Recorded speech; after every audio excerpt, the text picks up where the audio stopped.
the agenda of Paul. There were significant differences in the agenda of Jesus to that of Paul. One of the most important verses in the New Testament is Matthew 5:17. In 5:17, Jesus states why he is here. Matthew 5:17 through 19 says, "Don't think I came to abolish the law and the prophets. I came not to abolish them, but to fulfill them. It would be easier for heaven and earth to pass away than for a jot or tittle to pass away from the law." The law that he is referring to is the Torah, which is the first 5 books of the Hebrew Bible and what Christians called the Old Testament. The Hebrew Bible and the prophets Jesus speaks of comprise the foundation of Judaism. Jesus is saying, think not that I have come to challenge Judaism, but to fulfill it. Jesus was a reformer. His mission was to bring the Jews back to the old ways of theology. He goes on to say, "You change not a jot or a tittle in Scripture." What does that mean? That means that a jot and a tittle are the little decorative squigglies that you put onto a Hebrew letter. He says you don't change it. He doesn't say you don't change a law, you don't change a philosophy or a thought or a paragraph or a word or even a letter. You don't change the tiniest little part of the law or the prophets. You change nothing. This is what he wanted, to get back to that practice of what the scriptures say. Because Jesus is depicted as rebutting in advance Christian beliefs about what Jesus came to do. Paul says the exact opposite of Jesus. Paul could not convince Jews that Jesus was divine, so he went outside of Israel to the Gentiles. A Gentile is anyone who is not a Jew. And wasn't getting any place again for 2 main reasons. Number one was the dietary law. He restricted the things that they enjoyed and ate all the time. But the biggest one was the circumcision law. In the first century or so, most all Christians were Jews. But Paul said you don't have to keep the Jewish law. That's a legalism, and you're saved by the blood of Christ, not by keeping the Jewish law. So that he admitted Gentiles without circumcising them, without requiring them to observe Jewish dietary policies or going to the synagogue on Saturday.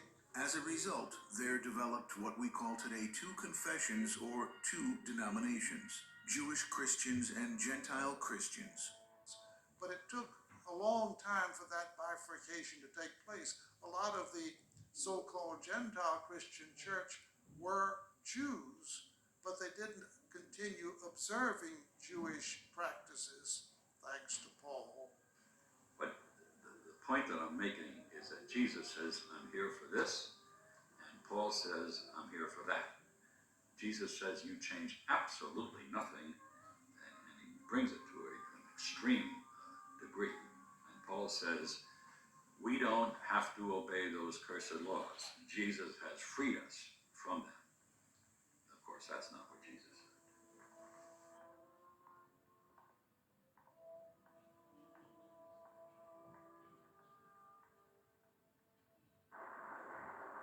Remember, the word apostle was reserved for those who were with Jesus and witnessed his doings. Paul claimed to be an apostle, and the Christian church calls him an apostle, even though he was not involved or even knew Jesus. He had died long before Paul. Well, if you take the conventional Christian, Lutheran sort of view of Paul, he is a convert from Judaism to Christianity. Paul not only becomes a follower of the sect he persecuted, but imagines himself to be an apostle and an authority on Jesus. Out of nowhere, the guy says, I'm not only a Christian, I'm an apostle. I'm on the level of the guys that Jesus actually taught. And he, however it happens, he doesn't say in the epistles. The stories in Acts of the Damascus Road are transparently borrowed from the conversions of Pentheus and Euripides the Bacchae and Heliodorus in 2 Maccabees chapter 3, well-known works at the time. But however it happened, he becomes a Christian, and decides that the Torah is no longer binding, that Jews may keep it if they wish, but they're grossly mistaken, even to the point of spiritual peril if they think they must. He describes himself as being born into the Jewish tradition, but he does not think we should follow the law as Christians. And he's being opposed there by Cephas. A lot of people say it's Peter, who was an actual disciple of Christ. Now, in any argument between Peter and Paul, guess who would have the advantage, right? It wouldn't be Paul, it would be Peter. Peter could say to Paul all the time, listen, Paul, I was with Jesus. I was a friend of Jesus, and you are an interloper. You've never even met the guy, right? So who are you to tell me what Jesus taught? I was there, and you weren't. So it's actually interesting that this non-disciple of Jesus ended up being so dominant in early Christianity because, he never met Jesus by his own account. Everything he got from revelation. How are we to verify that Jesus actually revealed anything to Paul? And clearly, a lot of the early Christians did not agree with him. So Paul insists in Galatians that he was sent by the resurrected Christ and made the point, I'm as much sent as you are.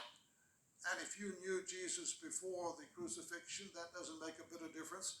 Everything is new now in 2 Corinthians.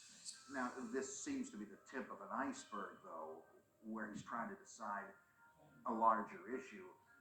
If these Gentiles who really like our new religion want to join, but don't want to become Jews, and this is very common, with loads of Greeks and Romans going to the synagogue every Sabbath. And I said, this is great, this is better than the pagan garbage we were brought up with, these bed-hopping deities and so on. These people have a real faith here. But to tell you the truth, I don't want to get circumcised. I don't want to stop having shrimp cocktails and ham sandwiches. Do you mind if I just attend and listen to the scripture and the sermons from the Jews?